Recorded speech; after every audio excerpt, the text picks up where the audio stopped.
Andy, it's great to see you again. We've known each other for probably 20 some odd years, since before the Telecom Act of '96. That's right. That makes us a long way. 29 years old, right? But we're here at the Telecom Exchange 2015 event on Wall Street. It's great to see you again. What's hot right now? What are some of the key trends that you're seeing?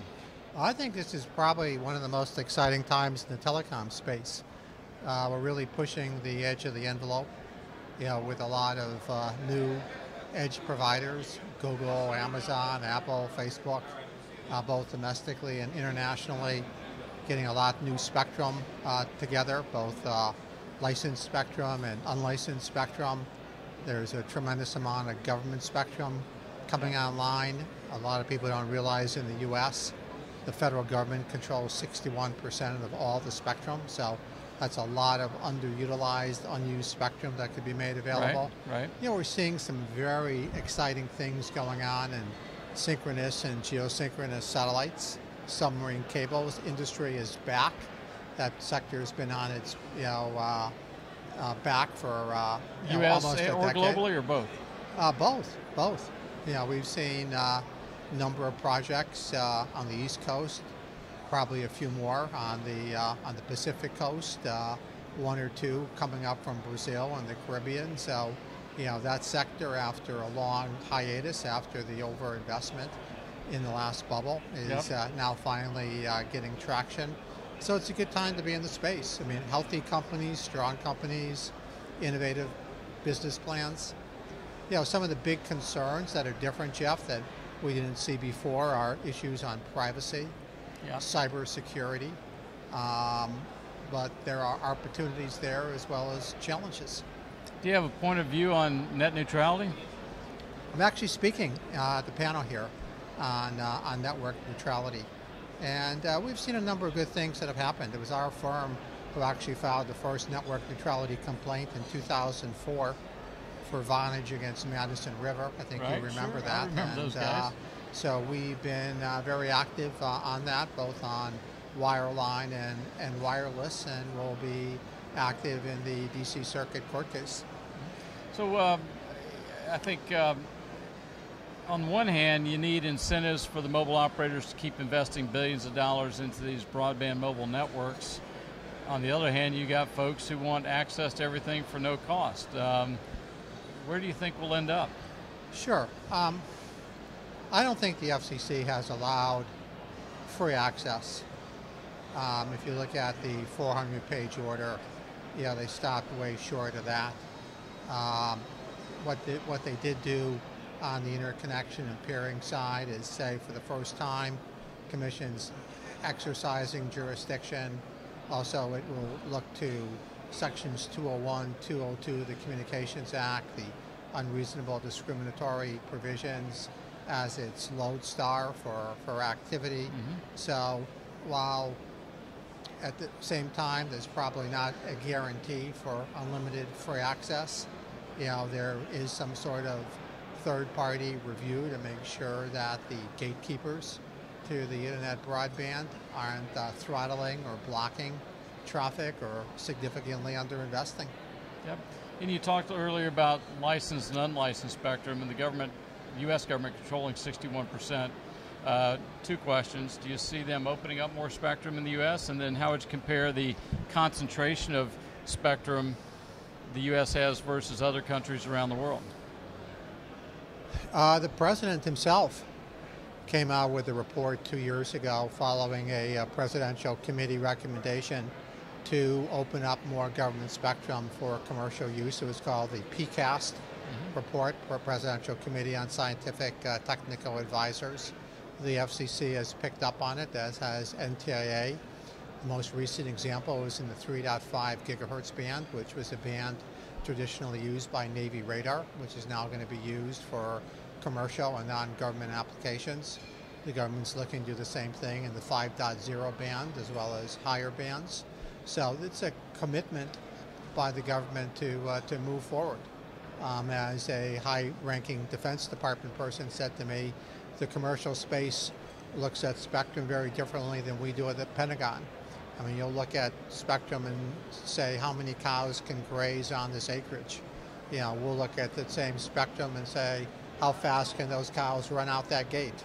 So I think there are ways where the military and non-governmental entities could very safely and efficiently, on a dynamic basis, share spectrum. And in most countries, just because the U.S. is much more developed commercially and has had a longer history of non-government ownership of telecom, the 61% for government ownership of spectrum across the world is actually very much on the low side. Okay. Yeah, most other countries, significantly more spectrum is owned and reserved for government use. So those opportunities are even exponentially greater internationally. Okay. What are some of the, over the next 12 to 18 months, what are you seeing as some of the most important trends that you're going to be focused on? I would say some of the most interesting trends are cybersecurity. Yep. Making that practical, understandable, and making it a commercial product. Privacy, some of the same issues. Certainly the network neutrality debate. The upcoming 600 megahertz spectrum auction. Yep. We're also dealing with a spike of M&A activity, in the space, and we're involved in that. Actually, this is one of our clients, Shure. So we're working with them, wireless microphones, in terms of finding spectrum for them as the government goes forward with its 600 megahertz broadband spectrum auction. Now, what's interesting, when you and I worked together 20 years ago, you were of counsel with Metropolitan Fiber Systems, and we were, MFS had acquired UUNet, and peering was a big topic as the TDM networks went to IP, and you had May East and May West and peering, and no one's really talked about peering for, seems like eons ago. Today, as the mobile networks go to IP, I've been hearing about the need of settling IP traffic. How would you compare and contrast today's need for peering IP traffic to 15 years ago? Well, it's a great question because, as you know, we did the first peering agreement at MFS for May East and May West, and what we wanted to do was differentiate peering from transit. So we and the rest of the industry agreed to a concept of symmetry. So basically, if our traffic was in symmetry or no more than 2-to-1 asymmetrical, and we both had a significant amount of traffic, we would peer that traffic. But on the other hand, if there was a company who only terminated traffic, say in North Dakota, and wanted access to Verizon or MCI or MFS's traffic around the world, that would be a transit relationship. And that deal and understanding has worked pretty well up until recently. What's changed it, to be honestly, has been Netflix and Hulu and Amazon Prime, and just the huge customer acceptance they've had, so that it's no longer a voice world where traffic is symmetrical.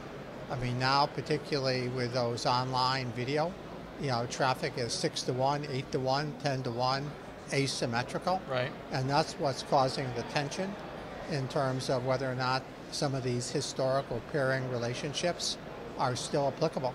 So what do you think is going to happen? And you mentioned with the net neutrality, some covenants around peering. Where's this going? And who are the winners and who are the losers?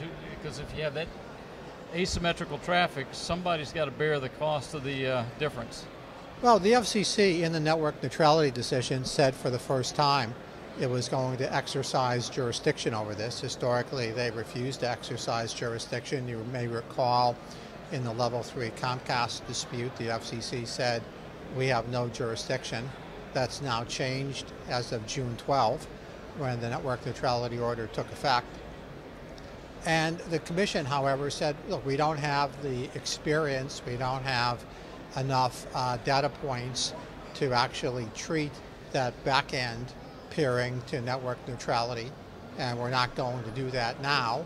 We're going to exercise jurisdiction. We're going to be guided by core principles of the Communications Act, namely sections 201 and 202, And A, will be monitoring this activity, and B, if companies feel that they're being harmed, they can bring a complaint, and the commission will entertain issues on a one-by-one enforcement basis.